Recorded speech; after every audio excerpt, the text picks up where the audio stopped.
बहुत अच्छा किया तुमने ये वीडियो ओपन करके। बीपीटी क्लियर नहीं हो पा रहा है, ठीक जगह पहुंचे हो। अब तुमको बीपीटी बहुत अच्छे से बिल्कुल क्लियर हो जाएगा। तो बेसिक प्रोपोर्शनैलिटी थ्योरम, चलो स्टार्ट करते हैं। बेसिक प्रोपोर्शनैलिटी थ्योरम, वैसे इसको बोलते तो हैं BPT. BPT basic proportionality theorem chapter number 6 है, जिसमें दो ही टॉपिक पढ़ना होता है। पहला टॉपिक हम पढ़ते हैं, चैप्टर का नाम है triangle. The name of the chapter is triangle. और उस चैप्टर में पढ़ना हमें दो टॉपिक है बच्चों। पहला वाला है बेसिक प्रोपोर्शनैलिटी थ्योरम और दूसरा टॉपिक है सिमिलैरिटी ऑफ ट्राइंगल। ठीक है, तो पहले हम पढ़ते हैं बेसिक प्रोपोर्शनैलिटी थ्योरम। सबसे पहले अगर आपको बेसिक प्रोपोर्शनैलिटी थ्योरम समझना है तो मैं एक ट्रायंगल बनाता हूं। चलो, तो क्या इजी है, कुछ हार्ड नहीं है, बिल्कुल इजी है, हर कुछ समझ में आ जाएगा, है ना। कुछ भी टेंशन लेने की थोड़ा भी जरूरत ही नहीं है। ठीक, तो ये रहा आपका एक जनरल कैसा भी ट्रायंगल, ये रहा आपका एक ट्रायंगल। पहले बीपीटी थ्योरम समझ लेते हैं कि एक्चुअली वो कहना क्या चाहती है। ठीक है, और इसका बीपीटी थ्योरम का मतलब क्या है ना, वो उन्होंने क्या कहने की कोशिश की है इस थ्योरम के थ्रू। तो ये थ्योरम है क्या फिर, क्योंकि आपको मालूम है कि इस थ्योरम का जो प्रूफ है वो बहुत इंपॉर्टेंट है, और वो प्रूफ डायरेक्ट सीबीएसई बोर्ड में आता है ना, और हर बार आता है। Proof that basic proportionality theorem, BPT theorem, और या तो पूरा सेंटेंस ही लिख के देता है पूरा थ्योरम का, बोलता है इस चीज को प्रूफ करो, है ना। चलो समझते हैं। तो बीपीटी थ्योरम कहती है क्या, सबसे पहले ये समझ लो।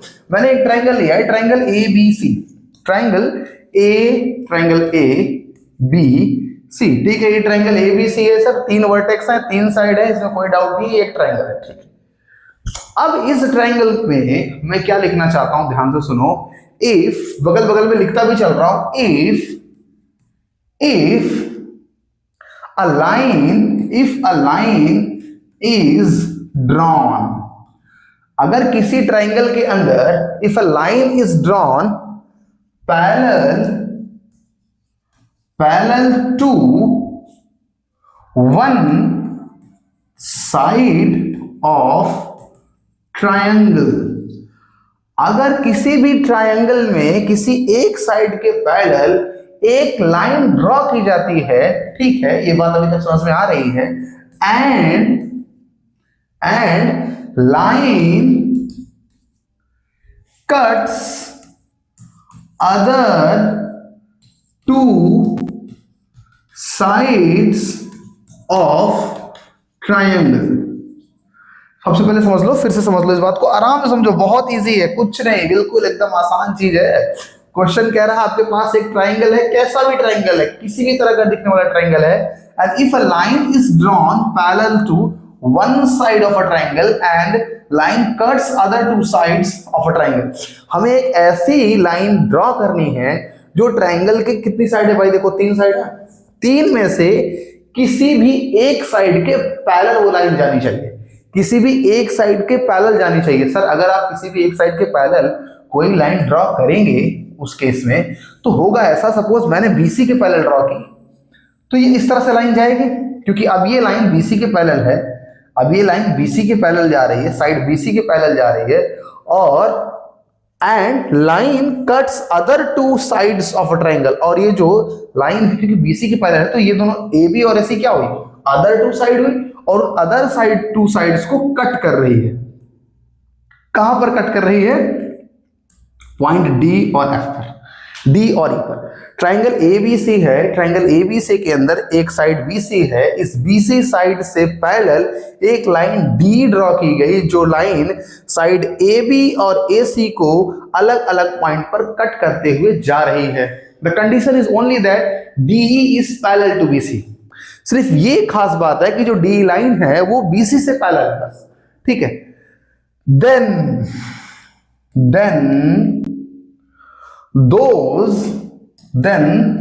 those two sides are divided in same ratio। कुछ बात समझे, समझ गए, देखो समझो, हमने क्या करा कि cuts other two sides of a triangle, ये दो साइड्स को इसने कट किया, and those two sides are divided in same ratio. और ये जो दो साइड है ना सर, ए बी और ए सी, इन्हें जब काट दिया है आपने बीच से, इंटरसेक्ट करी है लाइन, तो ये पार्ट्स तो डिवाइड हुए ही हैं, लेकिन ये जो पार्ट्स डिवाइड हुए हैं वो सेम रेशियो में डिवाइड हुए हैं। इस बात को मैं लिख कर समझाता हूं कैसे। क्योंकि हमारे पास देखो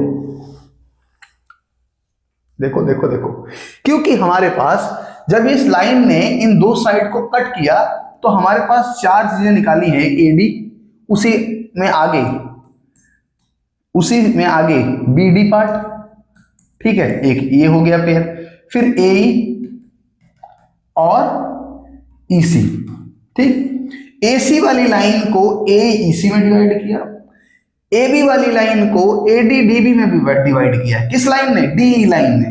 तो जो ये पार्ट्स अलग अलग चार निकले हैं ना, इनमें जो पहले दो का रेशियो होगा, मतलब एडी बाई बीडी जो होगा वही रेशियो एई बाई ईसी का होगा। यही बस इतनी सी बात है, इतनी सी बात है जो फंडामेंटल थ्योरम ऑफ, सॉरी, जो आपकी ये बेसिक प्रोपोर्शनैलिटी थ्योरम, या तो इसको एक और बोलते हैं, या तो इसी को बोलते हैं थेल्स थ्योरम, या तो इसी को क्या बोलते हैं? Thales theorem. इसी को बोलते हैं थेल्स थ्योरम, ठीक है। थेल्स थ्योरम या बेसिक प्रोपोर्शनैलिटी थ्योरम इतनी ही बात की गारंटी करती है कि सर कोई भी कोई भी एक कैसा भी ट्राइंगल है, उस ट्राइंगल की जो साइड है ना तीनों, उनमें से किसी एक साइड के पैरेलल आप लाइन खींच दीजिए। जब आप खींच रहे होंगे तो बाकी दो साइड को तो काट ही रही होगी, तो जो बाकी दो साइड को जो अगर वो कट कर रही होगी तो वो अपॉन ये एडी जो चार सेगमेंट निकल कर आ रहे हैं, इसमें हम दे रहे हैं 1 2 3 4, उसमें होगा सर कि 1/2 equals to 3/4, AD by DB equals to AE by EC। ऐसा रेशियो होल्ड होता है या इसको सेम रेशियो में डिवाइड करती है। इतनी बात आपको समझ में आ गई या नहीं? इतनी बात तो आई होप कि समझ में आ ही गई होगी। चलो, अब आपके मन में डाउट क्या आ रहा होगा कि सर आपने ये जो लाइन बी ड्रॉ करी ना, BC के ही पैरेलल क्यों ड्रॉ की? ये BC के ही पैरेलल क्यों ड्रॉ किया आपने? आप यहां पे लिख रहे हैं if a line is drawn parallel to one side of a triangle. One side का मतलब सर किसी भी साइड के पैरेलल हम ड्रॉ कर सकते हैं ना। BC ही क्यों? एक साइड अगर सिलेक्ट करनी है तो वो कोई भी हो सकती है। मैं बोलूंगा बिल्कुल हो सकती है। आओ देखते हैं कैसे, आओ देखते हैं कैसे। चलो, अब मैं एक ट्राइंगल लेता हूं कोई भी, ये लो, ये ले ली, ठीक है। अब इस ट्राइंगल की नेमिंग कर देता हूं मैं, है ना। A B C triangle clear हो गया। इस ट्राइंगल में मैं क्या करने वाला हूं, सब प्रॉपर चल रहा है माइक, ठीक है। इस ट्राइंगल में मैं क्या करने वाला हूं भाई, किसी भी एक साइड, हाँ, ए बी बी सी ए सी, किसी भी एक साइड को सेलेक्ट करूंगा और उसी के पैरेलल एक लाइन खींचूंगा जो बाकी दो साइड को कट करते हुए जाए, ठीक। चलो, मैं इसको एक साइड ले लेता हूं, भाई ये रही साइड, ठीक है, ये रही आपकी लाइन। अब इस लाइन को मैं ऐसा खींच रहा हूं, किसके खींचू? चलो ऐसे खींच देता हूं, ये एसी के पैरेलल खींच देता हूं, ये लो, खींच दिया। अब पैरेलल का मतलब आपको पता है कि मैं पैरेलल के लिए मैं इसे कहीं से भी खींच सकता हूं, यहां से भी खींच सकता हूं, मेरी मर्जी। पैरेलल खींचना है ना भाई, बिल्कुल बिल्कुल नजदीक से खींच सकता हूं। कंडीशन इज ओनली कि मुझे पैरेलल खींचना है, ये नहीं कि बीच से ही खींचना है क्या सर? नहीं नहीं नहीं, वो सब ऐसा कुछ नहीं, कहीं से भी खींचो, पैरेलल खींचना है बस। जब आप लाइन को पैरेलल खींच रहे हैं तो मैं थोड़ा यहां से खींचता हूं, ये छोटा, इसको बड़ा, ऐसे। मैं ये ऐसा गारंटी कर रहा हूं, क्या गारंटी कर रहा हूं? E और F इन पॉइंट को लिख दे रहा हूं, ठीक है। The line EF is drawn parallel to line AC। EF को AC के पैरेलल ड्रॉ किया गया है, इस बात को क्लियर है। If EF is parallel to AC, then by BPT, अगर ये EF लाइन AC के पैरेलल है तो BPT थ्योरम की वजह से हम ये बोल सकते हैं कि ये छोटा वाला अपॉन ये BF अपॉन FC। ये ध्यान देना है कि अगर पहला पार्ट ले रहे हो, पहला पार्ट, तो दूसरा रेशियो लिखते हो तो पहला पार्ट उसके बगल वाला ही होना चाहिए। ये नहीं कि आप इस तरह से B अपॉन A लिखा, फिर इधर से लिख दिया F C upon B F, ऐसा नहीं कर सकते, ठीक है, मेरी बात समझ रहे हो ना। आप एक ऑर्डर में ही चलेंगे, आप इस तरह से लिख रहे हैं कि if the ratio of then ratio of BE upon A will equal to, जो होगा वो इक्वल होगा, किसके इक्वल होगा, बी एफ, पहले बी लिखा था तो यहीं से बी एफ अपॉन में एफ सी, ये बात आपकी ट्रू होगी। ऐसी गलती नहीं करना है कि आप ऐसा लिख रहे हो, देखो ऐसा बीई अपॉन ये लिखा आपने, ठीक है, हाँ इतना समझते हो कि ए सब एक ही बात है, तो बीई अपॉन ए लिखा, फिर जब इसको इक्वल लिख रहे हो तो इस बार क्या कर रहे हो, पहले एफ सी लिख दे रहे हो, हाँ, और बाद में बी एफ लिख रहे हो, तो भाई ये तो गलत हो जाएगा। इस तरह से नहीं। मैंने क्या कहा, फिर से स्टेटमेंट पढ़ सकते हो, बहुत इजी स्टेटमेंट है, फिर से पढ़ सकते हो। If a line is drawn parallel to one side of a triangle, एक लाइन किसी ट्राइंगल की एक साइड के पैरेलल ड्रॉ की जाती है, and line cuts other two sides of a triangle, और वही लाइन ट्राइंगल के अदर टू साइड्स को इस तरह से कट करती है, then those two sides are divided same ratio, तो वो जो दोनों साइड हैं जिनको इस लाइन ने कट किया है वो सेम रेशियो में डिवाइड हो जाती हैं। Is it clear? Parallel line बिल्कुल इक्वल रेशियो में दोनों साइड को डिवाइड करती है। ओके, चलिए सर ये तो समझ में आ गया, ये तो समझ में आ गया। आप कैसा भी ट्राइंगल दोगे, अब हम तो बता ही देंगे बीपीटी थ्योरम क्या कह रही है। बीपीटी थ्योरम बस इतना कहेगी कि लो एक ट्राइंगल इस तरह से बना दो आप, ये कुछ इस तरह का ट्राइंगल है सपोज, ठीक है, ये ट्राइंगल है। मैंने क्या करा, मैंने एक लाइन उठाई जो कि पैरेलल ड्रॉ करनी थी, मैंने ऐसे आंख बंद करके ऐसे एक लाइन खींच दी, ये खींच दिया ऐसे, ठीक है। अब मैं नेमिंग कर देता हूं, नेमिंग में मैं क्या लिख देता हूं, suppose A B C D E. अब यहां से आपको क्या कहना है कि सर ऐसा दिख रहा है कि जो डी लाइन है वो किसके पैरेलल है, बीसी के पैरेलल है। और अगर ऐसा हुआ सर तो फिर मैं ये जरूर लिख सकता हूं, क्या लिख सकता हूं, D A D upon B D equals to A upon E C. अच्छा, क्या सर मैं ये लिख सकता हूं क्या? अब यहां से देखो आपने क्या लिखा, A D upon B D equals to A upon E C. आप ऐसा भी लिख सकते थे ना, बी डी अपॉन में ए डी इक्वल्स टू सी या ई सी अपॉन में ए। बिल्कुल सही है, ये दोनों सही है, ये दोनों क्या है, करेक्ट है। अगर ये पैरेलल लाइन ड्रॉ कर रही है तो ये अपॉन ये अपॉन ये, ऐसा भी हो सकता है, या तो ये अपॉन ये और ये अपॉन ये भी हो सकता है, ठीक है। तो ये दोनों रेशियो आपके सही है, इस तरह की चीजें कर सकते हैं आप, बट जो इसके पहले मैंने एग्जांपल दिया वैसा नहीं कर सकते, वो गलत है, ठीक। तो क्योंकि आपको ये पता होगा, बेसिक रेशियो का रूल आपको मालूम होगा कि रेशियो का मतलब क्या होता है, समझ लो पहले साइड में, कि अगर मैंने लिख रखा है 3/5, तो 3/5 अगर इक्विवेलेंट है, किसी रेशियो के इक्वल है दूसरे, तो वो कितना होगा, वो होगा सपोज मान लो 15/25। क्योंकि आप देख पा रहे हो कि अगर मैं इसे कैंसिल करूंगा तो फिर से 3/5 ही आएगा, इसलिए ये दोनों रेशियोज क्या है, इक्वल है। इसलिए ये दोनों रेशियोज, क्योंकि मैं इसका अगर रेशियो निकालूंगा तो ये भी 3:5 है, और जब इसका निकालने जाऊंगा 15:25 को, तो 5 3 जा और 5 5 जा, फिर से 3:5, ठीक है। ये दोनों रेशियो इक्वल है, इसलिए इस तरह से लिखे गए हैं, इस बात को समझ लो। क्या मैं इस रेशियो से ये रेशियो लिख सकता हूं क्या, 5/3 और 25/15? बिल्कुल लिख सकते हैं सर। आप देखो 3/5 इक्वल्स टू 15/25 था ना, इसको आप पलट कर भी लिख सकते हैं, लेकिन दोनों साइड पलटना है। 5/3/25/15 देखो अभी भी सही है, ये वाला रेशियो 5:3 है, तो ये वाला रेशियो भी 5:3 है। मेरी बात समझ रहे हो? इसलिए चाहे आप इसे लिखो चाहे इसे लिखो, दोनों ही क्या है, बिल्कुल करेक्ट है। ओके, तो I think the BPT theorem is now clear to you कि व्हाट इट स्टेट्स, वो कहती क्या है, ये चीज आपको क्लियर है। Now we will prove this statement. ये जो आपने लिखा है कि AD/DB और AE/EC इक्वल होते हैं, इनका रेशियोज इक्वल होता है, ऐसा कैसे होता है? क्योंकि इसकी प्रूविंग डायरेक्ट एग्जाम में आती है। हालांकि देखो इस बेस पे क्वेश्चन आते हैं, बहुत सारे क्वेश्चंस आते हैं जो आप इस थ्योरम के और इस स्टेटमेंट के बेस पे डायरेक्टली सॉल्व कर सकते हैं, लेकिन क्योंकि एग्जाम में इसकी प्रूविंग भी आती है, इसलिए इसकी प्रूविंग को भी हम सीखेंगे। चलो आओ चलते हैं। और सीखते हैं। देखो, अगर मुझे इसकी प्रूविंग चाहिए बीपीटी थ्योरम की, बीपीटी की ना बेसिक प्रोपोर्शनैलिटी थ्योरम, बीपीटी की अगर प्रूविंग चाहिए तो what, let me consider a triangle. भाई कर लेंगे, ऐसा कुछ नहीं है, थोड़ा सा समझना है, कर लेंगे ना, थोड़ा समझने वाली बात है। हाँ, लेकिन इसको करना बहुत इंपॉर्टेंट है, that's why we are doing. ठीक है, तो थोड़ा दिमाग वमाग खोल के एकदम ध्यान से पढ़ो, है ना, और इसको नोट भी करो। ठीक, तो आपको बिल्कुल चीजें रिवाइज करने में इजी रहेगी।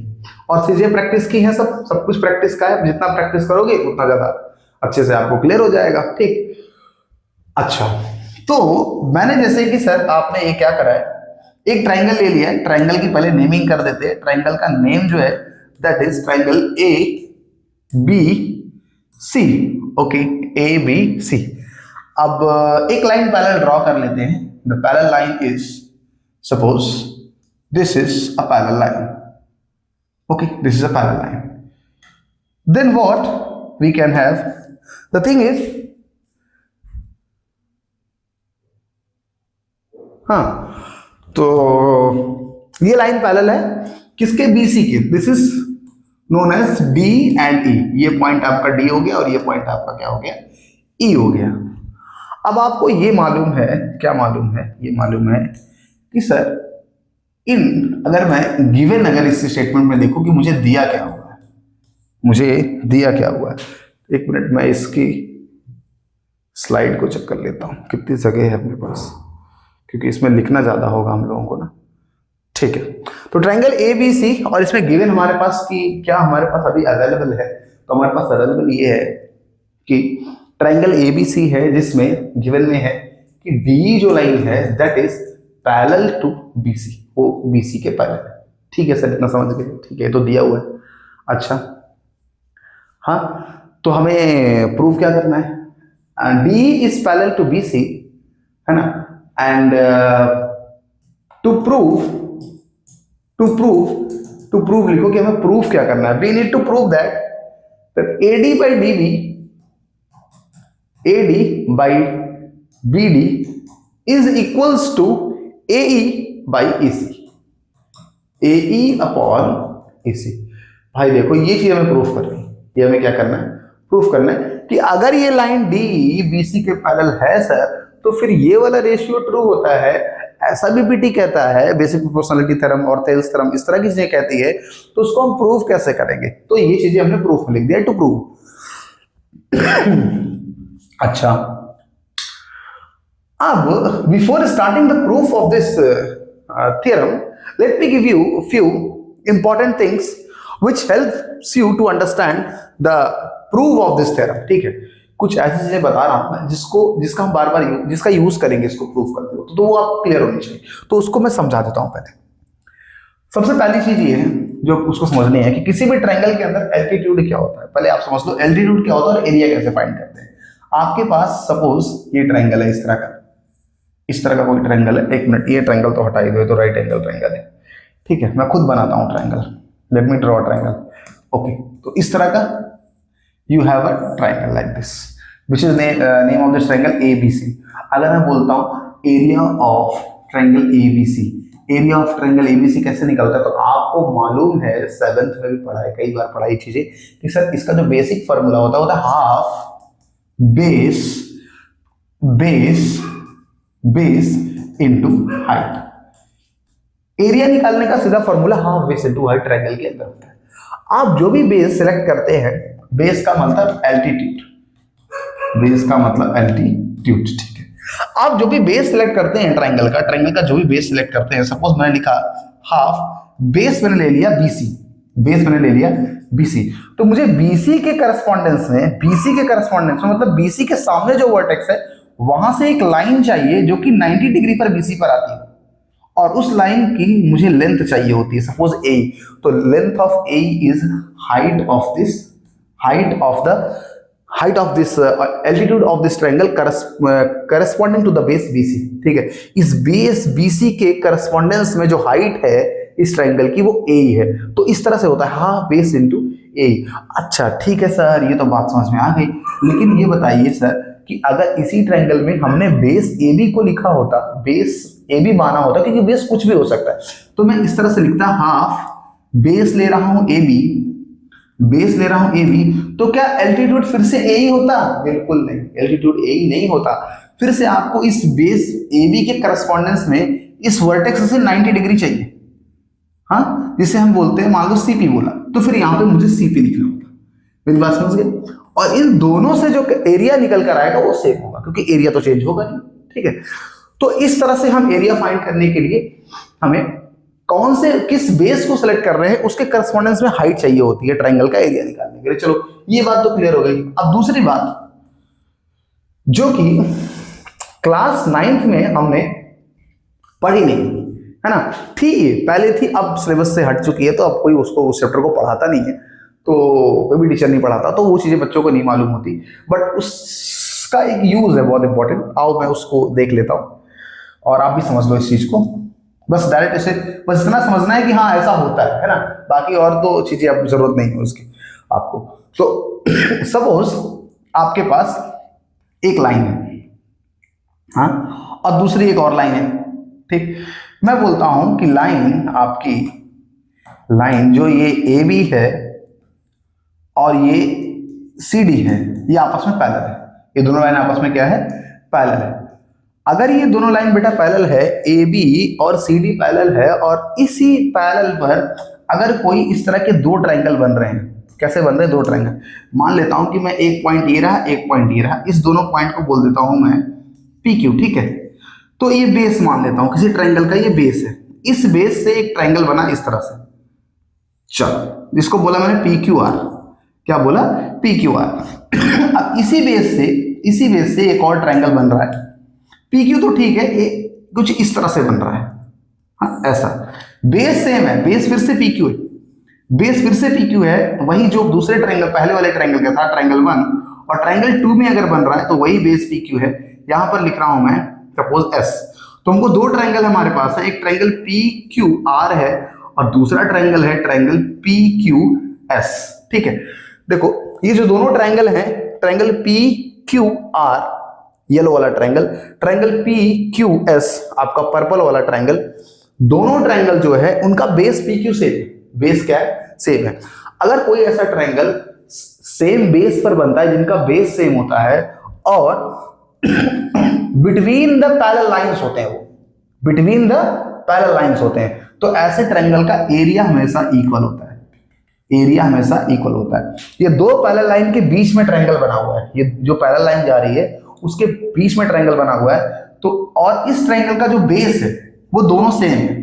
तो इस केस में जो ट्रायंगल आपके पास दो दिख रहे हैं, पी क्यू आर और पी क्यू एस, इनका एरिया इक्वल होता है, इनका एरिया इक्वल, इसको बोलते हैं the triangle are on same base and between same parallels, ठीक है। ये ऐसे ट्रायंगल हैं जिनका बेस सेम है और वो सेम पैरेलल लाइन के बीच में बने, ठीक है, जो सेम, जिनके दोनों वर्टेक्स से पैरेलल लाइन पास कर रही है, और ये लाइन दोनों क्या है आपस में? पैरेलल लाइन के बीच में बैठे हुए, ठीक है, अंदर है। तो इस तरह से इनको बोलते हैं कि triangle on same base and between the same parallels and such type of triangles having equal areas. ऐसे ट्रायंगल्स का जो एरिया होता है वो क्या होता है? इक्वल होता है। ये बात क्लियर हो गई, ठीक है। अगर ये दो स्टेटमेंट आपकी क्लियर है तो इनका यूज होगा आपका while सॉल्विंग और प्रूविंग दी बीपीटी। चलो अब यहां से मैं कुछ कंस्ट्रक्शन करूंगा बीपीटी थ्योरम के अंदर। कंस्ट्रक्शन क्या होगा? Let me right the construction. Construction में क्या होगा भाई, है ना, बोर हो गए होगे, दिमाग तो लग नहीं रहा होगा इसमें, क्योंकि समझ में थोड़ा सा आपको इसको टफ लग रहा होगा। कोई दिक्कत नहीं है यार, बहुत इजी है, हो जाएगा, टेंशन नहीं लेने का, है ना। चलो आ जाओ। तो कंस्ट्रक्शन में क्या है? कंस्ट्रक्शन में ये करने वाला हूं, join C D and C, join B and E, B and E, ठीक है। डी और सी को ज्वाइन कर दो, डी और सी को ज्वाइन कर दो, ठीक है, कर दिया मैंने। बी और ई को भी ज्वाइन कर दो, वो भी कर दिया मैंने, ओके। ड्रॉ, एक चीज हो गई, दूसरी चीज हो गई, अब तीसरी चीज क्या करनी है देखो,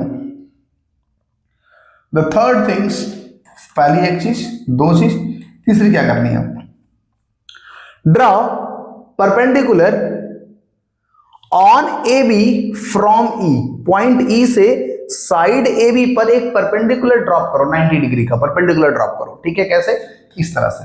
मैं कलर भी चेंज कर देता हूँ ना, क्लियर रहे आपके लिए ना। ये कौन सा करूँ, पर्पल कर दूं, ग्रीन कर देता हूँ। चलो, तो मैं परपेंडिकुलर पॉइंट ई से साइड ए बी पर एक परपेंडिकुलर ड्रॉप करो, कर दिया। पॉइंट डी से साइड एसी पर एक परपेंडिकुलर ड्रॉप करो, वो भी कर दिया। ठीक है, क्योंकि ये परपेंडिकुलर है इसलिए मेरे को यहां पर, इसलिए बेटा मुझे यहां पर 90 डिग्री शो करना होगा। This is 90 degree and this one is also 90 degree. ठीक, और इसकी नेमिंग कर देते हैं, दिस इज ईपी, लिख देते हैं EP and this one is D F, D F. Clear, इतनी चीजें क्लियर है, इतनी चीज क्लियर है। सबसे पहले इसका ट्रायंगल लिया, कुछ नहीं किया, ट्रायंगल लिया, डी पैरेलल लाइन थी, इसमें से बी और ई को ज्वाइन कर दिया, डी और सी को ज्वाइन कर दिया, ई पॉइंट से साइड एसी पर परपेंडिकुलर ड्रॉप किया, डी से साइड एसी पर परपेंडिकुलर ड्रॉप किया, और मैं यहां लिख देता हूं कि ड्रॉ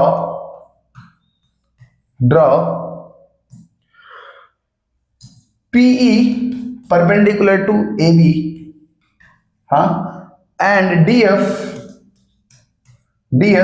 परपेंडिकुलर टू एसी।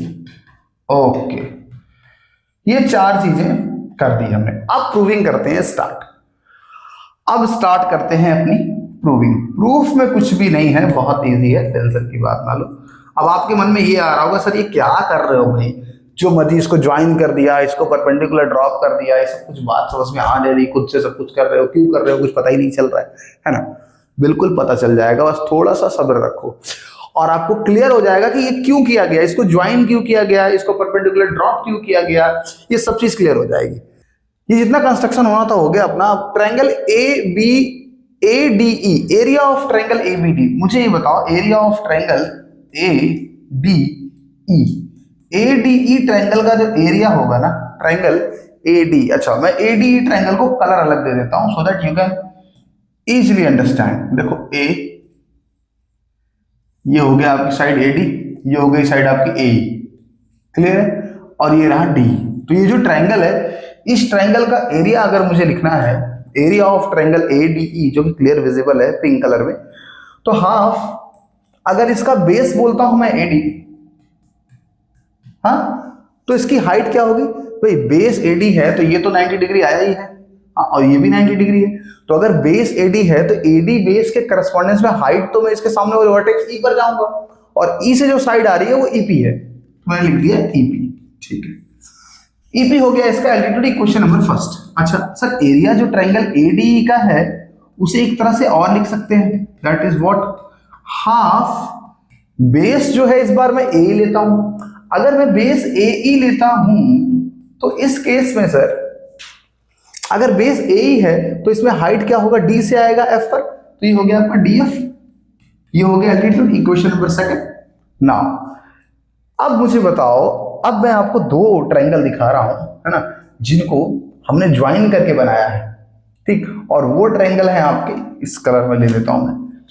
सबसे पहला ट्रायंगल आपके पास है डी बी और ई, ये ट्रायंगल देख रहे हो, डी बी ई। अच्छा, next triangle, the next one is, चलो कलर इसका क्या रखें, ये रख देते हैं, ठीक है, यही वाला रख देते हैं। The next triangle is DE और ये सी, हाँ, डीई और ये सी।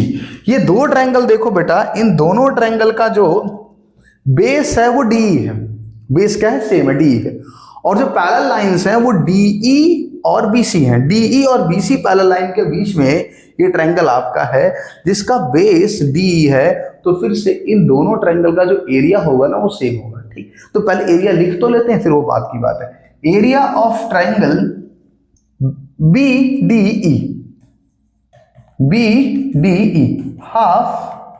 अब देखो ट्रायंगल जब मैंने सिलेक्ट किया बी डीई, तो इस BDE ट्रायंगल के अंदर ये कुछ इस तरह से बना हुआ है, देखो ऐसा, ये सर ऐसा बना हुआ है, जिसके अंदर अगर मैं इसकी नेमिंग करूं तो ये पॉइंट है आपका D, ये B और ये वाला पॉइंट है आपका E, ठीक है।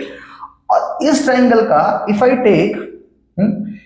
टेक अ बेस, अगर मैं इसका बेस DB लेता हूं, देखो बेस अगर मैं DB बोलता हूं तो हाइट जो है E से आएगी, और जो आएगी वो हाइट वो तो 90 डिग्री ऐसे आएगी, बिल्कुल 90 डिग्री पर स्ट्रेट आनी चाहिए, हाइट टेढ़ी तो आएगी नहीं, है ना, 90 डिग्री का सीधा एंगल आता है, तो ये DE ऐसा 90 डिग्री का आएगा, और इसे आगे ज्वाइन करने पर जहां पर ये 90 डिग्री बना रहा होगा वही पॉइंट मुझे चाहिए होगा, ठीक। तो वो यहां से क्लियर यहां दिखाई दे रहा है कि सर बेस तो आप DB लिख लीजिए, ठीक है, बेस तो आप DB लिख लीजिए, लेकिन जब इस ट्रायंगल DBE का आप बेस DB ले रहे होंगे तो हाइट E से आनी चाहिए, और E से जा रही है ये रही, किस पर, AB पर, क्योंकि आपको मालूम है कि जो AB वाली साइड है वही तो DB का एक्सटेंशन है, साइड तो ये पूरे सेम हो गई, तो 90 डिग्री P पर आए या इस पर DB पर हो, एक ही बात हुई। तो जो 90 डिग्री आ रहा है आपका E पॉइंट पर P, यही इस ट्रायंगल DBE का एल्टीट्यूड है, यही इसका क्या है, एल्टीट्यूड। और आपने पढ़ा भी होगा कि कोई भी ट्रायंगल ऐसा हो जो कि ऑब्ट्यूज एंगल ट्रायंगल हो, कैसा हो, ऑब्ट्यूज एंगल, तो ये वाला अगर ऑब्ट्यूज एंगल है आपका 90 डिग्री से ज्यादा, तो फिर यहां से जो एल्टीट्यूड आएगा वो ट्रायंगल के बाहर जाता है, ठीक है। तो चलो इस बात को समझो, तो इससे जो इस ट्रायंगल DBE का जो आपका हाइट एल्टीट्यूड है करस्पॉन्डेंस टू DB, वो कहा क्या हो जाएगा, वो PE हो जाएगा, ठीक है, वो PE हो गया। इक्वेशन नंबर 3 नाउ अभी देखो, अब area of triangle DEC, now area of triangle DEC का एरिया निकला तो हाफ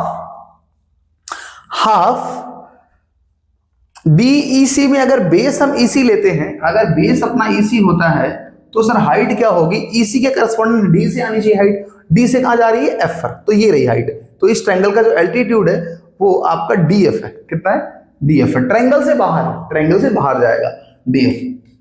ओके, इक्वेशन नंबर 4। अब इन चारों इक्वेशन से अब देखते हैं कि किस तरह से मैं आपको वो रेशियो प्रूफ करता हूं। देखो आपको ये क्लियर है, क्या क्लियर है सर, जो एरिया है ना, इक्वेशन फर्स्ट और सेकंड में जो एरिया लिखा हुआ है वो सेम ट्रायंगल का है, इस वजह से आपका एरिया ऑफ ट्रायंगल ADE, तो हमें मालूम है एरिया ऑफ ट्रायंगल ADE के इक्वल ही होगा, ठीक। अगर ये दोनों ट्रायंगल सेम है तो एरिया भी सेम होगा, एरिया सेम होगा तो एरिया में लिखूं अगर हाफ AD इंटू EP और P कुछ भी हो वो इक्वल होगा हाफ इसी ट्रायंगल का area AE multiplied by DF, तो इसके इक्वल हो जाएगा, ठीक है, ये चीज इक्वल हो गया। अच्छा, second thing is that what, second thing is the area of triangle BDE is also equals to area of triangle DEC। भाई इन दोनों ट्रायंगल का एरिया भी इक्वल होगा, क्यों इक्वल होगा, ये ट्रायंगल आपके जो है ना वो क्या है, on same base and between same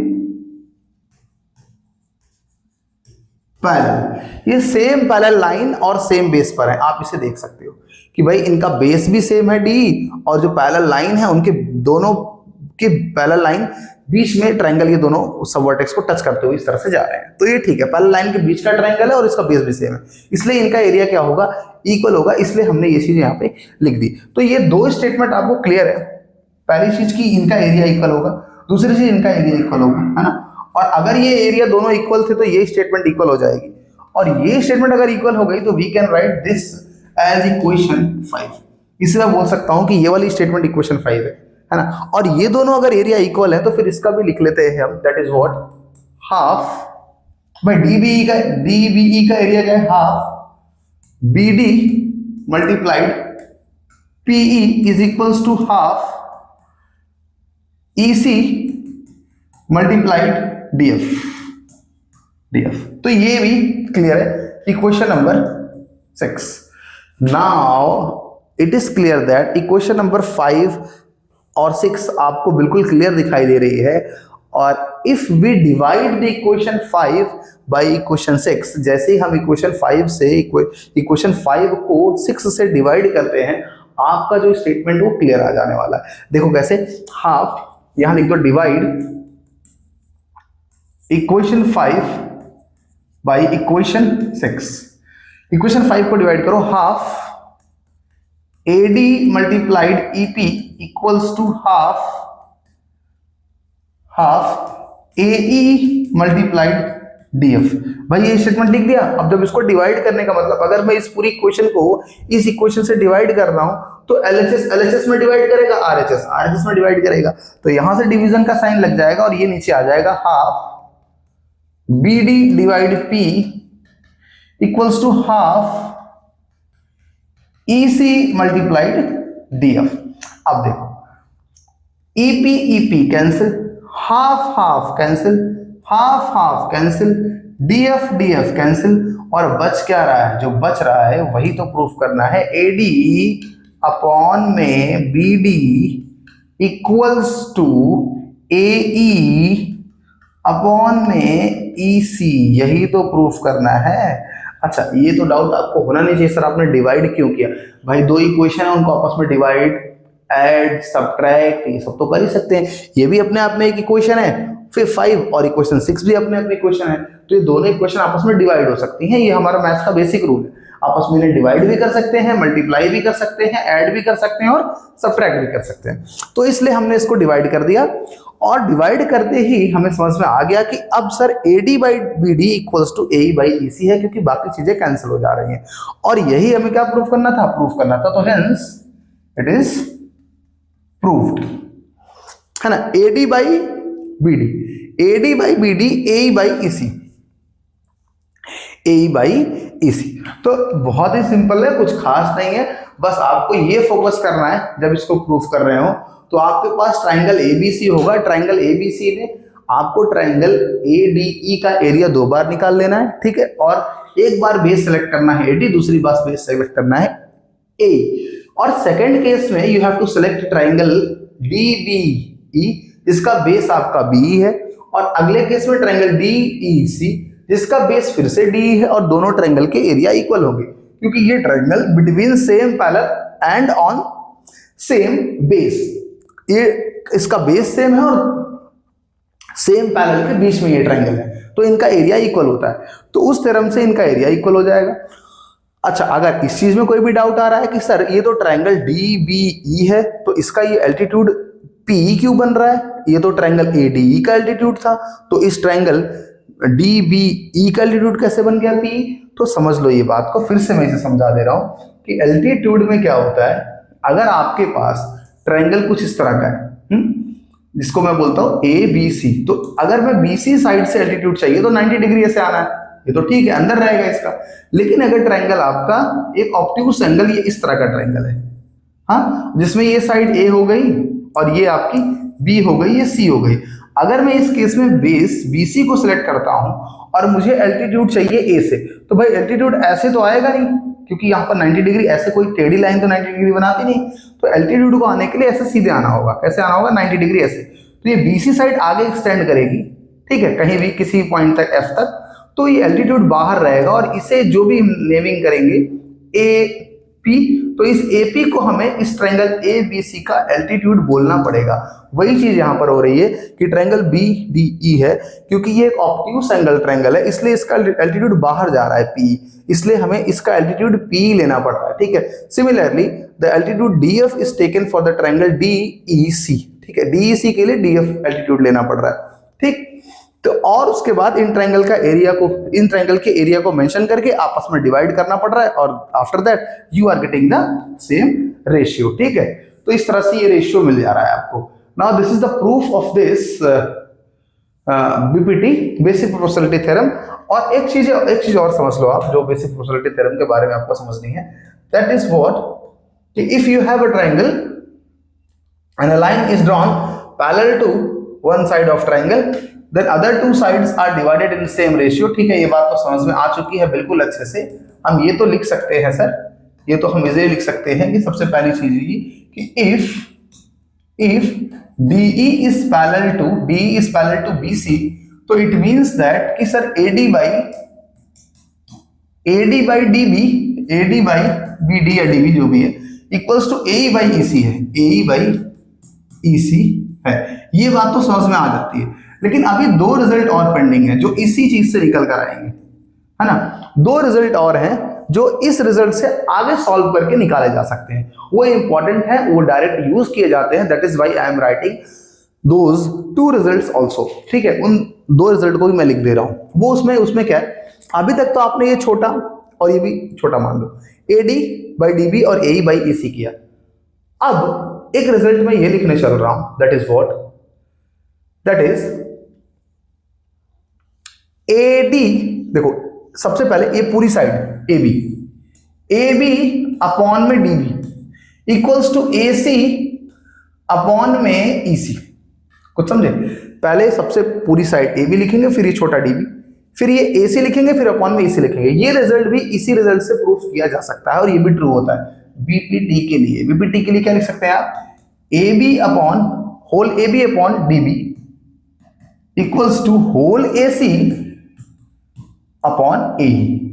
या कुछ ऐसा हो सकते हो कि पहले पूरी बड़ी वाली साइड और फिर ये नीचे वाला छोटा, पूरा बड़ा फिर ये नीचे वाला छोटा, पूरा बड़ा पूरी साइड ट्रायंगल की नीचे वाला छोटा, फिर पूरा बड़ा साइड AC और फिर नीचे वाला छोटा। एक ये हो सकता है। दूसरा चीज पूरा बड़ा AB, क्योंकि आपने इस बार BD लिखा है इसलिए एक रेशियो और ऐसा लिख सकते हो, आप AD को लिख दो, AD और फिर से पूरा बड़ा AC, और नीचे अगर आपने इधर का AD लिखा है तो उधर भी क्या लिखना पड़ेगा, AE। ये दो रिजल्ट और होते हैं जो इंपॉर्टेंट होते हैं, जो कि थोड़ी सी अगर इसमें कुछ चेंजेस किए जाएं तो इसको लाया जा सकता है।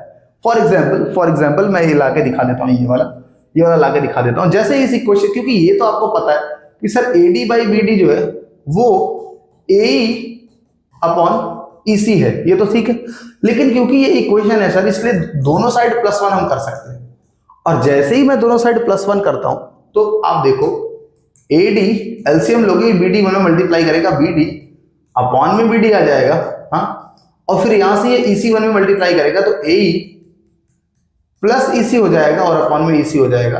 और ये AD प्लस BD होता कितना है, AD प्लस BD कितना होता है, AB upon BD equals to, यहां से देखो तो AC अपॉन EC। देखो ये आ गया क्या, ये आ गया क्या, हाँ, AB upon BD equals to AE upon EC। एक मिनट देखो तो ये BD था और EC, हाँ ये तो EC ही होगा भाई, ये तो EC ही होगा, ठीक, हाँ EC। तो AB upon BD equals to AC upon EC। ये चीज देखो क्लियर यहां बगल में आ गई, AB upon BD equals to AE upon AC upon EC, ठीक। ऐसे ही सिमिलरली आप ये वाला भी ला सकते हैं। ये वाला कैसे आएगा, ये वाला भी इसी से आएगा, बस इसी रेशियो को आप इस तरह से लिख दो, BD upon AD equals to EC upon AE। अगर ये रेशियो ऐसा लिखा हो और इसमें दोनों साइड +1 कर दें तो फिर से देखो इसको मल्टीप्लाई करो, AD प्लस BD अपॉन में AD equals to EC plus में AE अपॉन में फिर से AE। अब ये देखो AD प्लस BD ऐड करेगा तो कितना आएगा, AD प्लस BD ऐड होगा तो फिर से AB हो जाएगा, AB upon AD equals to again AC upon AE, जो कि ये वाला रिजल्ट है ना। तो आपको दो इंपॉर्टेंट रिजल्ट याद रखने हैं, तीन रिजल्ट याद रखने हैं। सबसे पहले जो तो प्रूव ही किया हमने, वो तो बहुत ही बेसिक है, वो तो बिल्कुल याद रहने वाला है, AD by BD equals to AE by EC, clear.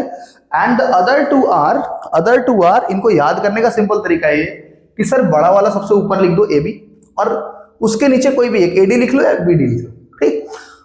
अगर आप बड़ा वाला AB ऊपर लिख रहे हैं और नीचे BD लिख रहे हैं तो नेक्स्ट रेशियो में बड़ा वाला AC लिखो और EC छोटा नीचे लिखो। फिर एक और, बड़ा वाला पूरा AB ऊपर लिख रहे हैं तो फिर अगर AD को सिलेक्ट नीचे कर रहे हैं तो उसके साइड में बगल में AE को सिलेक्ट कर लो। बस इस तरह से तीन रेशियो आपके ये इंपॉर्टेंट है, ये तीनों को आप फॉर द BPT याद कर सकते हैं। Thank you for understanding.